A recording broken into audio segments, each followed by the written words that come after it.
Lihlehliselwe mhla zimbili kuNdasa icala libhekene nowabe ingundunankulu wase-Free State u-Ace Magashule.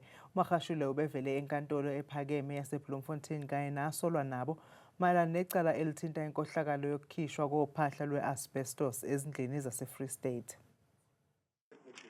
Sekuphele iminyaka leli cala libambezeleka.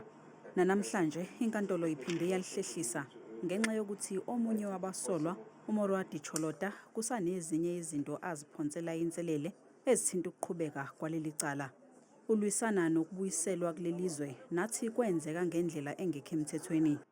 Kanti ngoLwesihlanu inkantolo yomthethosisekelo yakhipha isinqumo esabe sithi ukubuyiswa kwakhe kulelizwe kwakungekho emthethweni, yabuyisela icala lakhe enkantolo ephakeme yase-Free State.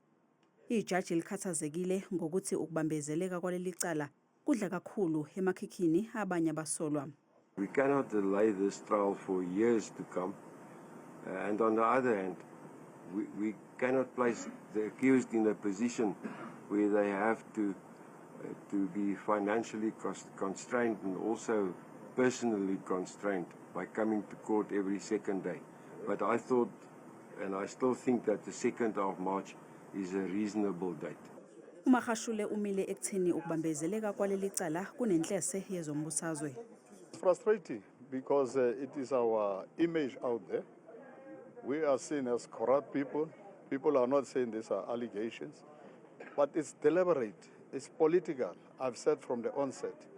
You will see when the trial is on, and I wish that the 2nd of March, the trial should actually continue. Icala lizobuyela enkantolo mhla zimbili kuNdasa.